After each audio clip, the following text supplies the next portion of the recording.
klaseng pagtulog. Minsan mga kapatid, may panahon, amen, nakapikit ang mata mo, pero bukas ang iyong isipan. Ni kaluskos mga kapatid, o huli ng ibon iyong marinig. So, ang ibig sabihin nito mga kapatid, hindi ka ba nakatulog? Kaya nakaraniwan sa mga taong tulog at iyong ginising, ang kanyang response ay nagugulat siya. Shall we say amen? Kaya nga karaniwan sa church, kapag nakatulog, pag tinapik mo, nasubukan niyo na bang sumakay ng kilo?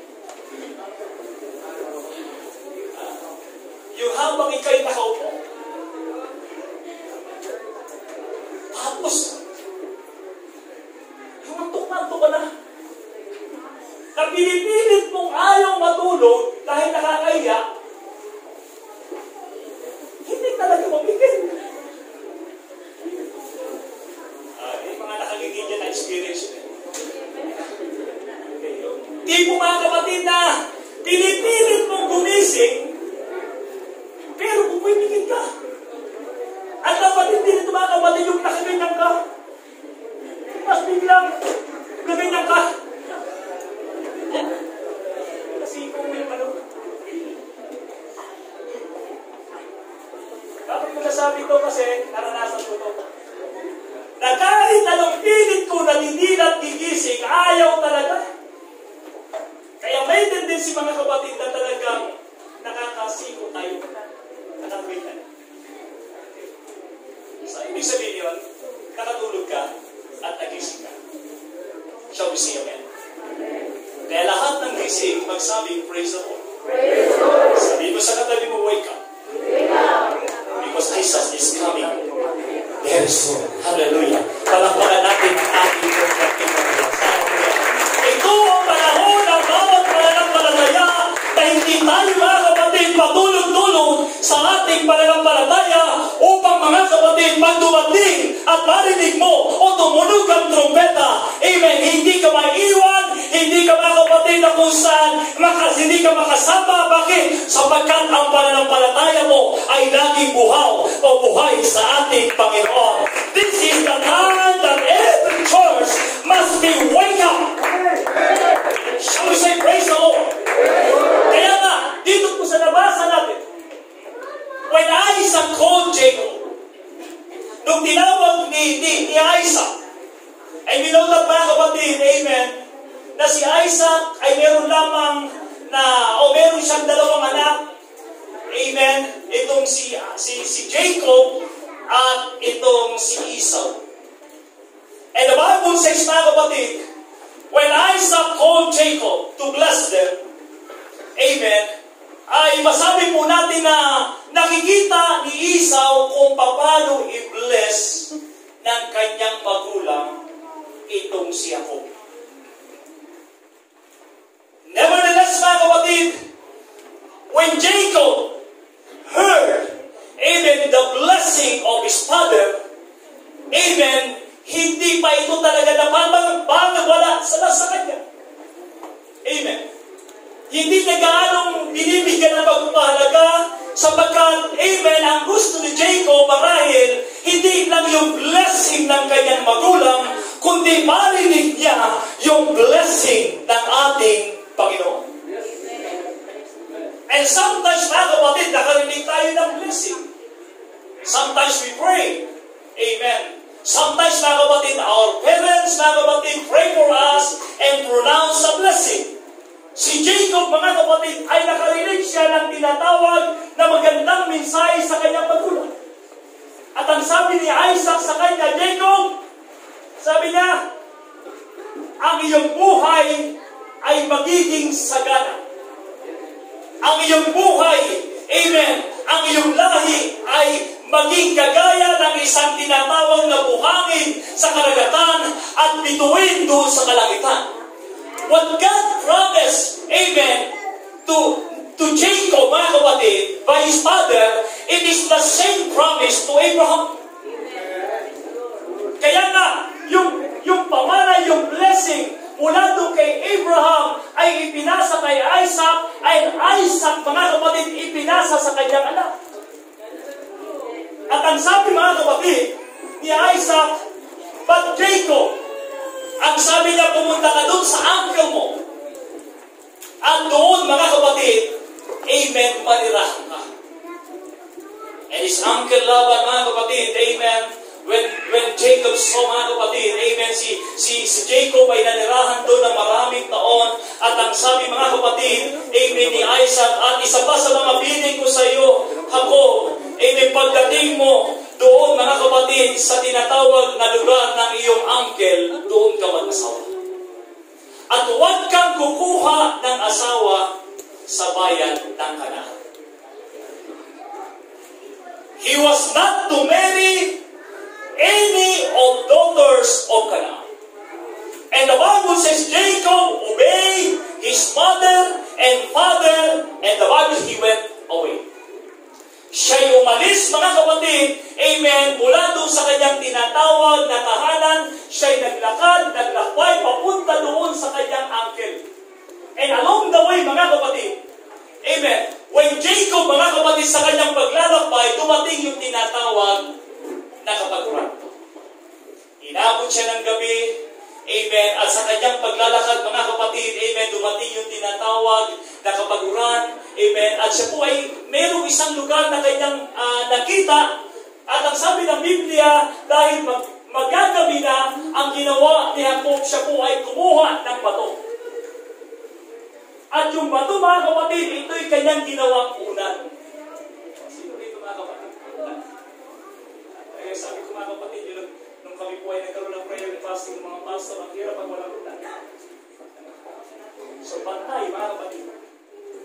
And the Bible says, mga kapatid, Jacob take stone, make a pillow, amen, at ito'y nilagay niya sa kanyang ulo, and Jacob, mga kapatid, nung tinatawag na sa kanyang pagtulog, siya po'y nanaginip. At sa kanyang panaginip, mga kapatid, that his dream consisted of a ladder so huge that reached from the earth to heaven. Nung nanaginip siya, mga kapatid, ay meron siyang nakita na kung saan kakaiba. Nabuksan, mga kapatid, ang kalangitan at nakita niya, mga kapatid, na nagkaroon ng tinatawag na hagdan. It is a ladder. At nakita niya, mga kapatid, na ang mga anghel akyat panahon. The angel of the Lord ascending and descending.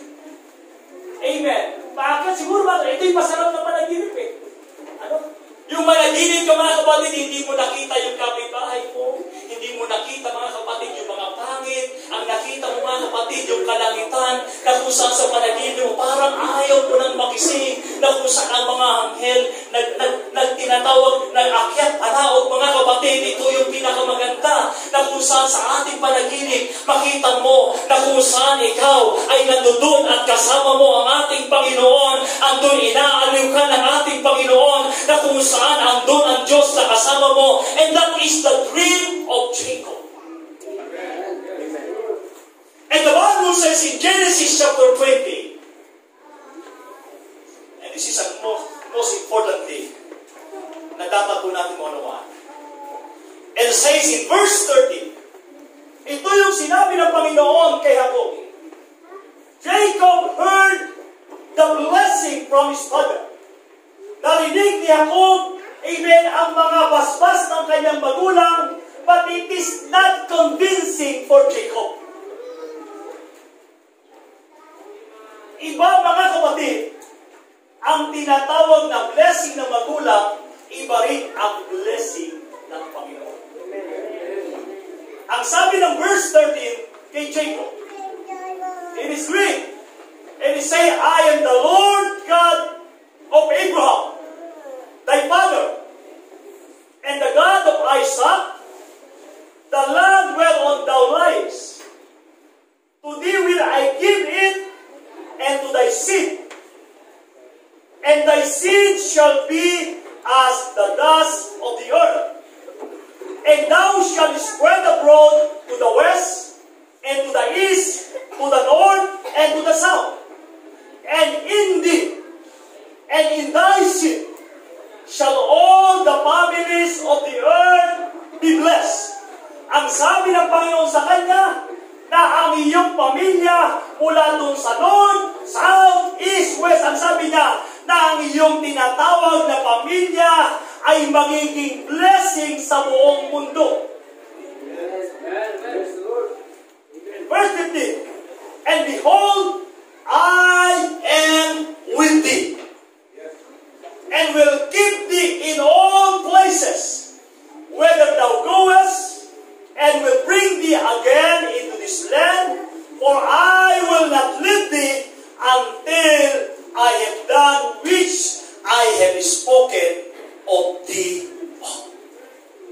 Nung marinig, mga kapatid, ni Jacob ang tinatawag na boses ng ating Panginoon, nung marinig ni Jacob, mga kapatid, mula sa kanyang panaginip, amen, ang mensahe, ito ang pinakamagandang mensahe, and that is the confirmation that the Lord, amen, called Jacob to deliver and to spread His people, mga kapatid, not only in Canaan, but the Bible says, yung kanyang lahi ay magiging pagpapala sa buong mundo. It is a blessing from God. And what was God doing? God was present with Jacob wherever he went. Ito yung pinakamaganda na sinabi ng ating Panginoon kay Jacob, na kahit saan ka pupunta, nandoon ang ating dakilang Diyos. Ito yung pangako ng Panginoon kay Jacob. And the same thing, ito din ang pangako ng ating Panginoon sa kanyang iglesia, na ang sabi ng ating Panginoon, na kasama niyo ako hanggang katapusan ng mundong ito. This is the promise of God, not only to Jacob, but also to the church, na kung saan kasama natin ang ating Panginoon.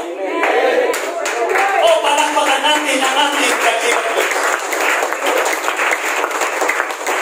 It is a very extremely significant for the church. Naalala ko yung sinabi ni Ruth sa kanyang benan. Sabi ng Ruth chapter 1 verse 16, kung saan ka pupunta, doon din ako. Kung sino ang sabi niya, Ruth chapter 1 sabi niya, and Ruth said, entreat me not to leave thee, or return from following after thee. Whether thou goest, I will go. Where thou lodgest, I will lodge. Thy people shall be my people, and thy God, my God. Ito yung pangako, mga kapatid, ni Ruth sa kanyang biyanan. Amen. At ito din ang pangako ng Panginoon sa kanyang iglesia. Saan ka mang pupunta, nandoon ang Diyos kasama natin. Saan ka mang pupunta, amen, saan ka mang lugar na nadako, ang Diyos ay kasama mo. Kasama natin ang ating Panginoon. Kahit may panahon ng pandemic, kahit may panahon ng sabot, mga kapatid, kasama natin ang ating Panginoon. Hindi tayo iiwan ng ating dakilang Diyos. Shall we say praise the Lord? And that is what God doing to Jacob. Ito ang ginawa ng ating Panginoon kay Jacob. Kasama niya sa lahat ng dako. Kumbaga, hindi siya iniwan ng ating Panginoon. Even in the time of famine, hallelujah, nagkaroon ng famine sa Canaan, nawala ang kanyang anak na si Joseph. Amen. Yung kanyang paborito anak. Amen. Ang kanyang pamilya ay mamamatay dahil sa gutom. Pero mga kapatid, hindi nakita ni Jacob na meron na palang nauna para maghanda sa kanilang pangangailangan. Nandun na si Jose. Pinadala na ng Panginoon. Kaya sa panahon ng tagutom, hindi nagkulang ang pamilya ni Jacob. Sapagkat ito yung pangako ng Panginoon kay Jacob, na kung saan ka pupunta, nandun ang Diyos at hindi ka pababayaan ng ating dakilang Diyos. At ito dapat ang ilagay natin sa ating pong mga puso't kaisipan, na kahit saan ka pupunta, ikaw man ay maglakad sa gabi, ikaw man mga kapatid ay mayroong pagsubok, ikaw man ay mayroong karamdaman, ikaw man ay may kakulangan sa pinansyal, tandaan mo, nandun ang Diyos, hindi ka niya pabayaan. O, palakpakan natin ang ating shall we say praise the Lord? Pangalawa mga kapatid, what God's doing to Jacob, that God revisited the promise of the land that He made to Abraham and Jacob's father Isaac. God revisited the promise of the land that He made to Abraham, because God wanted Jacob to know that he was in for a blessing. Hello? Ang blessing, hindi lang po kay Isaac. It is not only for Isaac. Kasama ang kanyang susunod na henerasyon. Ito yung pangako ng Panginoon kay Abraham. And Abraham promises, mga kapatid, amen, ipinangako ng Panginoon kay Abraham na kung saan siya po ay pagpapalain ng ating dakilang Diyos. Kaya nga, ako'y naniniwala, mawala man tayo sa mundo ito, yung mga anak natin ang makatatanggap ng blessing mula sa ating Panginoon.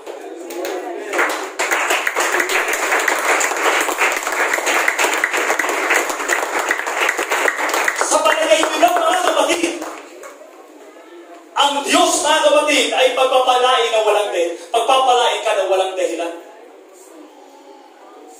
God will not bless us without a reason. Ang pagpapala ng Panginoon, amen, karaniwan, merong dahilan kung bakit ka ibinilest ng Panginoon. We are not living a lucky. Minsan ang tao na mamuhay sa swerte.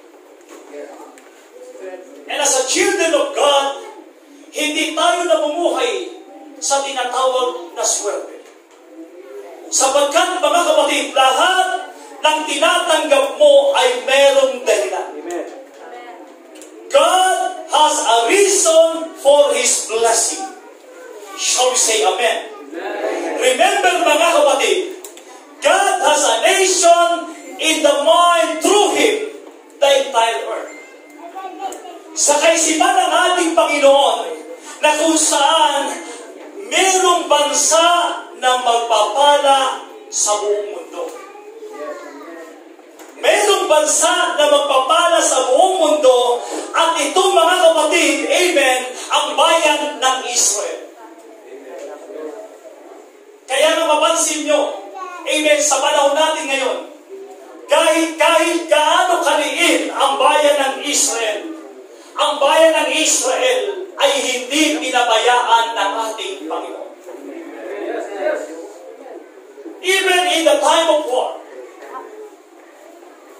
when Hitler annihilate mga kapatid, Israel, mga kapatid, almost 6 billion people died because of Holocaust. 6 na milyon na tao ang ipinapatay ni Hitler upang wasakin, mga kapatid, ang bayan ng ating Panginoon. Yet, ang bayan ng Israel ay nananatili pa rin na ito, mga kapatid, ay patuloy na dumadami at dumadami at dumadami at dumadami, sapagkat ito yung pangako ng ating Panginoon na gagawin ko ikaw na pagpapala sa lahat ng mga bansa.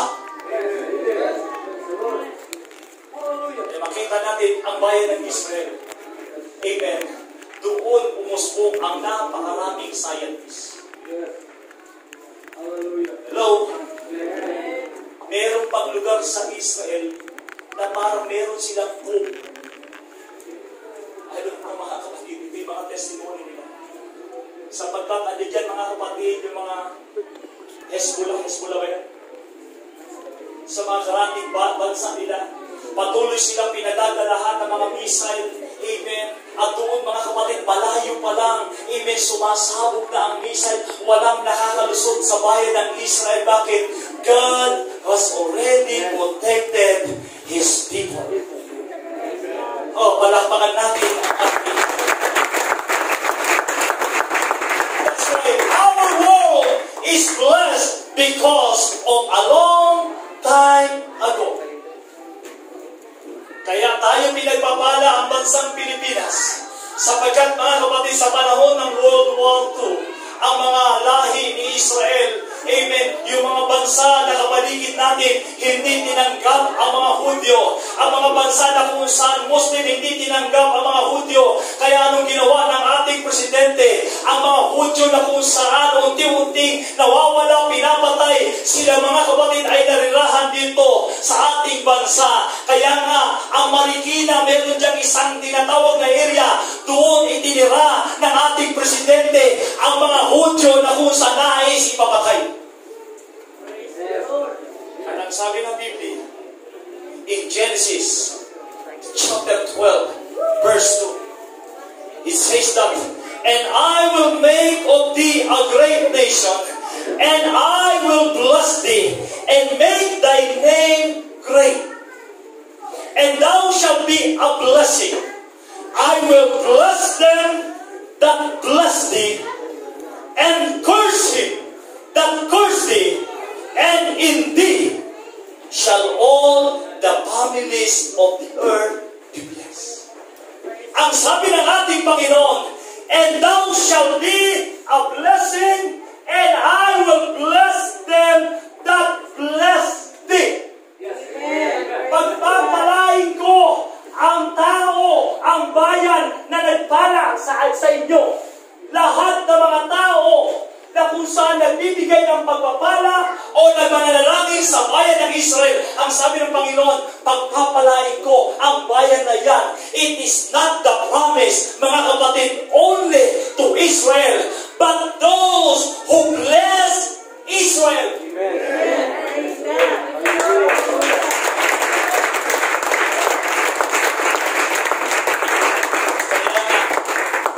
Hindi ba kayo nagtataka ang bansang Pilipinas pinagpala? Dito lang sa Pilipinas ang pinakamarami dito.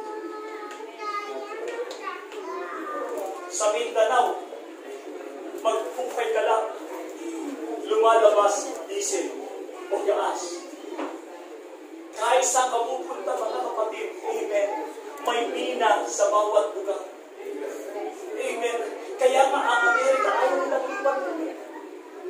Amen. Kaya nga, mga kapatid, amen, ang bansa natin maraming gustong sumako. Bakit? Sapagkat ang bansa natin ay punong-puno ng pagpapala. Bakit? Sapagkat una nating pinagpala ang bayan ng Israel at ang Diyos naman ang nagbabalik sa atin. It is the promise of God na ang sino mang magpala sa inyo ay aking pagpapalain. Some say, praise the Lord. That's why the Jewish people today still carry that blessing. But it is not limited only to the Jews. Because this promise is to be blessed also for the church. Ang pagpapala, mga kapatid, ay hindi lamang sa bayan ng Israel, kundi mga kapatid, ito po ay kasama din doon sa nanampalataya sa ating Panginoong Jesucristo. Romans chapter 4 verse 13 says, "For the promise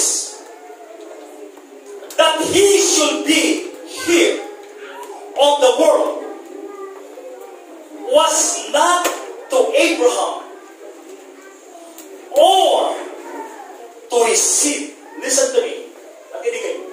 Sabi ni Apostol Pablo, "For the promise that He should be the heir of the world was not to Abraham or to his seed through the law, but through the righteousness of faith." Hindi ka dapat magselos doon sa pangako ng Panginoon kay Abraham. Hindi ka dapat magselos sa pangako kay Isaac, kay Jacob, kundi mga kapatid, may sinabi si Apostol Pablo, "But through the righteousness of faith." Yes. Amen, Lord. Verse 14 says, "For if they were of the law, be here." Ito'y mga kapatid pamana. Faith is made void. Sabi ng Biblia, faith is made void, and the promise made of none effect. Kung mga kapatid sa batas lang, amen, sa batas lamang mga kapatid, amen, na ang pagpapala ay para lang mga kapatid sa bayan ng Israel, hindi mo na kinakailangan manampalataya pa, wala naman palang pag-asa. Anong sabi ng verse 15? "Because the law worketh." Ang batas, mga kapatid, ay ano? Ay galit. Sumpa. Because the law worketh what? For where no law is, there is no transgression. In verse 16, "Therefore, it is the faith, it is of faith, that might be by grace, to the end of the promise might be sure to all the seed." Dahil sa pananampalataya mo mga kapatid, amen, ang sabi ni Apostol Pablo, amen, not to what only wish of the law, but to that also wish of the faith of Abraham, who is the father of us all. Dahil sa pananampalataya natin, sa pananampalataya ni Abraham, ikaw din naman ay pinagpala ng ating dakilang Diyos. Kung ang pangako lamang ay galing sa batas, ang batas ay sumpa, ang batas ay salot. Dahil kaya nga ang mga Hudyo, patuloy sila mga kapatid, nire-rebuke ng ating Panginoon because they were not follow the law. Oh God. But because of faith of Abraham, who is the father of us all. That's why faith in God is the means which we become blessed. Ang pananampalataya natin sa ating Panginoon, amen, kung bakit tayo pinagpapala, it is not because of Abraham promised to him, not on Isaac, not on Jacob, because we have faith in God. Kagaya ni Abraham, siya'y pinagpala ng Panginoon. Bakit? Dahil sa kanyang pananampalataya. Palakpakan natin ang ating Panginoon. We are blessed. It is time for the church to wake up. Gumising tayo mga kapatid. Hindi lang ang bayan ng Israel ang may pangako ang ating Panginoon, kundi ang lahat na nanampalataya sa ating Panginoon, may pangako din ang ating dakilang Diyos. Shall we say praise the Lord? That's why it is the time for the church to wake up.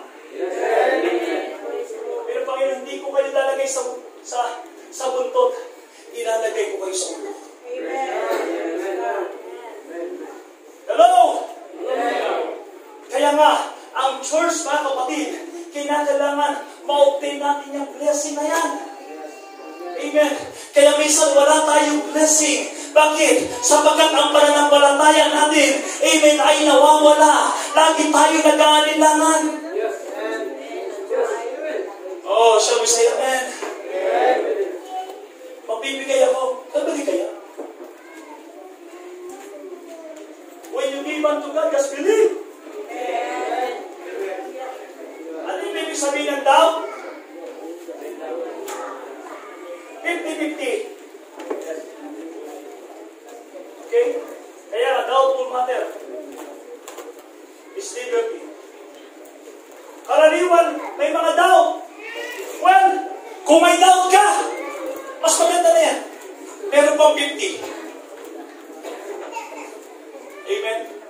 Sabi niya, Pastor, nagda-doubt ako na i-bless ako. Mas maganda na yan, nagda-doubt ka. Amen? Kahit 50. Kaya nag-doubt mo 50-50 yan. Ang mahirap ang bilin mo. Pag sinabi natin ang bilin, hindi ka talaga naniwala na may Diyos. Hindi ka talaga naniwala na magpapalain ka ng Panginoon. Kaya hindi ka magbigay kasi because of your unbelief. Amen. Hindi kayo bless ni Lord, mga kapatid, kapag hindi ka manampalataya. Kasi ang ating paglilingkod lagi dapat merong pananampalataya. Kaya sabi ni Apostol Pablo, the just shall live. Hindi natin alam, mga kapatid, kung ano mangyari ngayon 2021. But the just shall live by faith. It is not only to Abraham, it is not only to Jacob, it's not only for Isaac, but because our faith, mga kapatid, we are destined to bless by God. The church is destined to be blessed. Ang iglesia ay inilalaga na ng Diyos na pagpapalain ang kanyang bansa, ang kanyang bayan, ang kanyang iglesia ay pagpapalain ng ating Panginoon. It is destined by God. Shall we say praise the Lord? That's why in my faith, my church will bless. My church, mga kapatid, pagpapalain ng Panginoon ang iglesia nito. Pagpapalain ng Diyos ang aking pamilya. Pagpapalain ng Diyos ang aking puso. Pagpapalain ng Diyos ang aking kaluluwa. Pagpapalain ng Diyos ang aking ministry. Pagpapalain ng Diyos ang aking business. Pagpapalain ng Diyos ang lahat ng mga bagay. It is because God was already destined for the church. If you are part of the church, you are part of the blessing. Kasama ka doon. Hallelujah. That's why you need to wake up. Eh, bisa namumuhay tayo sa poverty. Kasi mga kapatid, natutulog ka. Hello? We are blessed people. But we need to wake up. We need to realize, kinakailangan mo, nawaan mo, na ikaw ay pinagpala na ng Panginoon.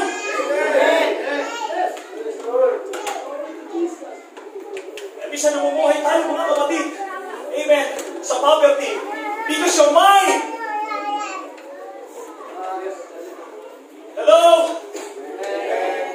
Kapag ang isip natin ay laging sa kahirapan, kapag ang isip natin, mga kapatid, ay laging kulang, laging wala, mga kapatid, kukunin ka na lang ng Panginoon, hindi mo malasap ang pagpapala ng ating Panginoon. Pero kapag gigising ka, Panginoon, pinagpala mo ako at ako'y naniniwala na papalain mo ang aking pamilya, papapalain mo ang iglesia nito, papapalain mo mga leader, papapalain mo na palataya. In my mind, God will bless this church. Shall we say praise the Lord? Praise the Lord. That's why it is the time for the people of God to storm the gates of heaven. I am blessed. Shall we say I am blessed? I am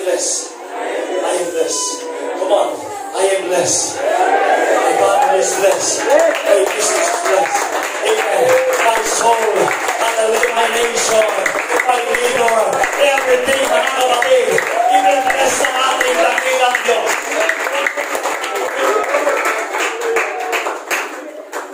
That's why Jacob had to wake up before it dawned on him. And what was he doing?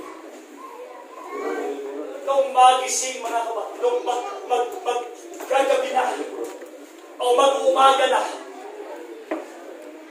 si Jacob ay nagising sa kanyang panaginip. Meron pa ba rito na nakaginip? Hello? Anong sabi ng verse 16? When Jacob wake up before it dawned, ang sabi ng Biblia sa verse 16, therefore, Genesis, hallelujah, chapter 20, verse 16. And Jacob awake out of sleep, and he said, surely the Lord is in his way, and I know it now. Sabi nga, nung magising siya, itong lugar na ito ay nandito ang Panginoon. Hindi ko alam, nandito pala ang Panginoon. Amen. Minsan, mga kapatid, nandito ka na sa church. Hindi mo alam, mga kapatid, nandito ang Panginoon. Bakit? Kasi natutulog tayo. Pagpasok mo pa lang sa church, amen, kaya hindi ka magkaroon ng revival sa iyong puso. Kaya hindi ka i-bless ng ating Panginoon. Kasi kahit nandito ka na, natutulog pa rin ang pananampalataya mo. Kaya mga kapatid, nalaman ni Jacob na nandito pala ang Panginoon. Hindi ko alam, mga kapatid, ito ang dahilan kung bakit hindi ka binibless. Bakit? Sapagkat hindi mo alam, nandito na pala ang ating Panginoon. Hindi ka masumasamba, hindi ka managpupuli, hindi ka masumisipaw sa Panginoon. Bakit? Hindi mo alam, nandito pala ang ating dakilang Diyos. That's right. It remind myself na kaya pala karaniwan may mananampalataya na hindi sumasamba. It is not because God, it is because hindi niya alam.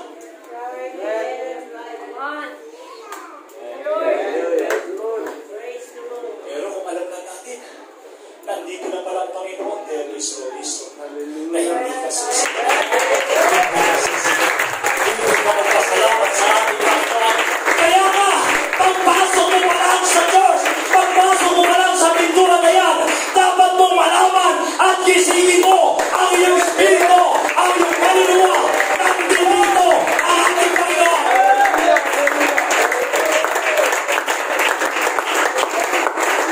Hindi ba kaya kailangan gisingin tayo ng worship leader? Hindi naman tayo mga kapatid eh. Alam nyo, ang mga taong tayo in GA, amen, o walang alam, amen, minsan mga kapatid, ganun-ganun na lang. Hello? Alam mo na may blessing, hindi ko pa rin ko nagmamadali. Hello? Pag meron ba rito 10 sakong bigas, hindi ka magigising kasi ibibigay ko yung 10 kaba na to. Hindi ka ba? Ako yun. Di ba?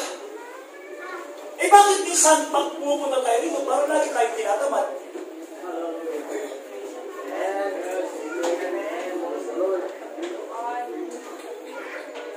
Naniniwala ba kayo nandito ang Panginoon? Kung nandito ang Panginoon, bakit hindi lang sa dapat pinipuwersa pa na, palakpakan natin ang Panginoon, sumigaw tayo sa Panginoon, umarot tayo.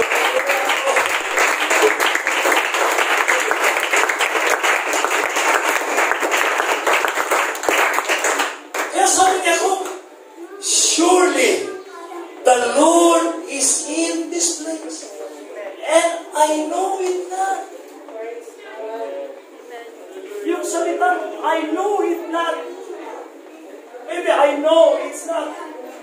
I know. Wala talagang tinatawag na kaalam-alam si Jacob. Tayo naman, alam naman natin, 10 taon na tayo rito, 20 years na tayo rito, ibine-bless ng Panginoon. Dapat hindi nagbabago ang pagsamba natin. Bakit? Alam naman natin, amen, when the Spirit of the Lord, there is liberty. God will pour out His Spirit. Amen. Ibubuhos ng Panginoon ang kanyang Espiritu at nalabagin ka. Ang sumunod sa verse 17 says that, and he said, and he was afraid and said, how dreadful is this place? Kumbaga mga kapatid, sinabi ni Jacob, nakakatakot itong lugar na ito. Kakaiba yung lugar na ito. This is none other but the house of God. Amen. And this is the gate. Listen to me, church. Listen to me. Sabi niya ko, and this is how dreadful is this place. This is none other but the house of God. And this is the gate of heaven. Oh God. Walang ibang tinatawag na pintuan papuntang langit, hindi kung galing sa palengke sa sino, sa mundo, kundi sa bahay. Hanggang nandito ka sa loob ng iglesia, hanggang nagpupuri ka sa ating Panginoon, hanggang may lumunuhod, hanggang may nagsisisi, hanggang ay sumasamba, this is the gate to heaven. Ito yung daan upang makarating ka doon sa langit. There is no other way. Shall we say praise the Lord? And ang sabi ni David, mga kapatid, I'm so glad when they said unto me, let us go into the house of the Lord. Kapag ikaw ay nasa loob ng iglesia at sumasamba, ito ang daan na makapasok ka sa kaliritan ng ating dakilang Diyos. Shall we say amen? Amen. Hallelujah. Nakakatuwa, mga kapatid, na kung saan ang ganda ng experience ni Jacob. Yes, amen. He realized that place is the house of God. Yes, amen. Kaya na sinabi ko sa inyo, ang Diyos hindi nananahan sa mga gandang building. Hindi nananahan ang Diyos sa mga gandang mga bato. Saan si Jacob? Nasa tabi-tabi lang.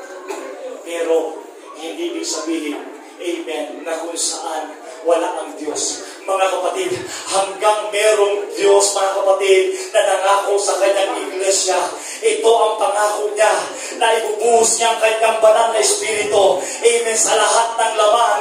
Kaya nga, mga kapatid, it's time to wake up na ang church, mga kapatid, ay pinagbala ng ating dakilang Diyos.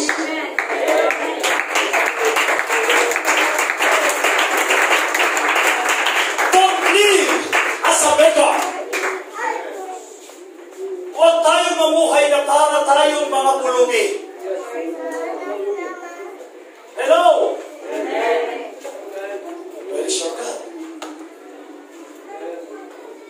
And then, anong sinabi, mga kapatid? Hallelujah. Ni Jacob. Amen. Naunawaan niya na kung saan ang presensya ng Panginoon ay nandun. And that is the greatest blessing. It is not material things.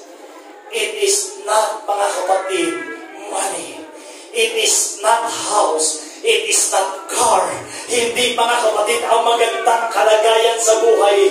Ang pinakamagandang blessing, mga kapatid, ang presensya ng ating Panginoon ay kumikilos sa iyong buhay. Hindi ang material. The Bible says, it began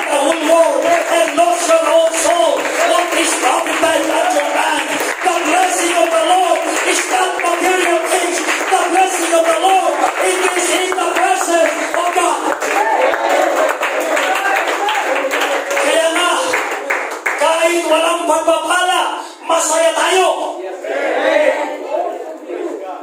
Shall we say praise the Lord? Then if you don't believe me, hindi kayo niniwala na sa presensya ng Panginoon, there is peace. Listen to me, church. Naalala niyo ba si Saul? Nung si Saul, mga kapatid, ay inaanihan ng masamang espiritu. Nung si Saul, mga kapatid, ay pumasok ang jealousy, pumasok ang hatred, ang anger.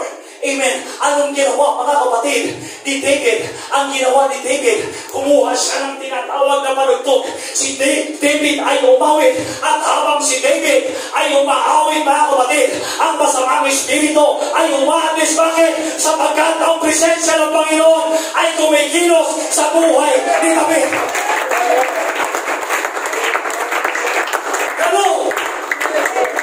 Kaya na ang pinakamagandang matanggap mong pagpapala sa panahon natin ngayon, and that is the presence of God.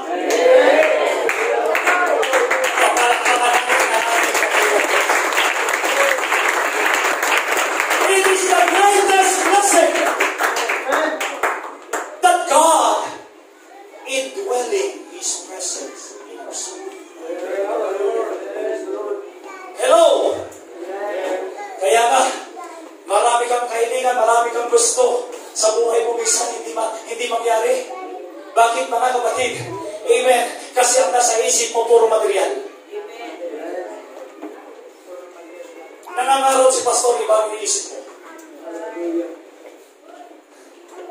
Sabi niya ko, dito lang pala yung blessing. Amen. Ang dami pangako ng kanyang magulang sa kanya. Amen. Ang lahi mo ay dadami.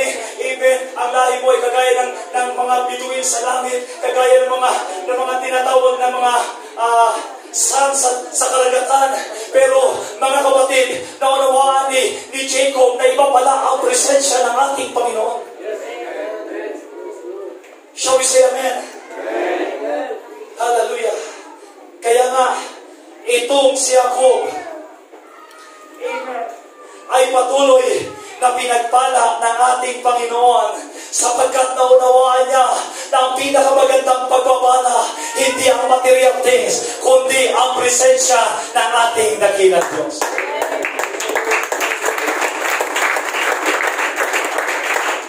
The question is this: paano natin mapapanatili, masisigurado ang blessing ng Panginoon? How? Or what are some things we can do to ensure our blessing?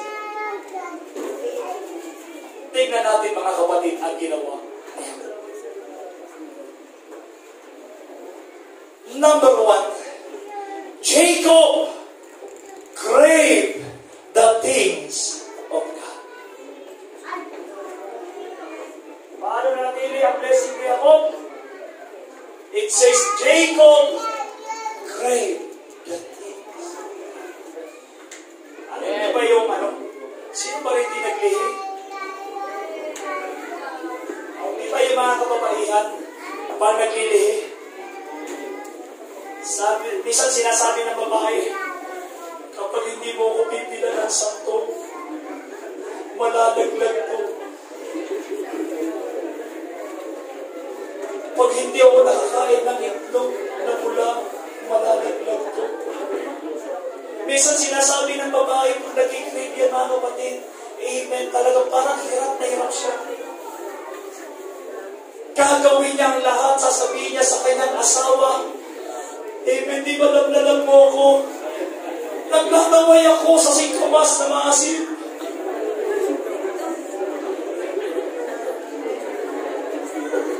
Lahat ng nanay magsabi, praise the Lord. Yung mga asawa, di ba? Kayo ba'y naka-experience, mga tatay, na hindi kayo matatabihin hanggang hindi nakakuha ng santol? Hello? Yung naglalaway ka, nakakita ka ng manggang hilaw, binalatan, medyo madilaw-dilaw. Tapos yung iyong mga panga mo, naglalaway. Oh, sarap. Kahit mahal bibili mo, Jacob craved the things of God. And this is the evidence. All throughout his life, from the birthright, he wrestled with God.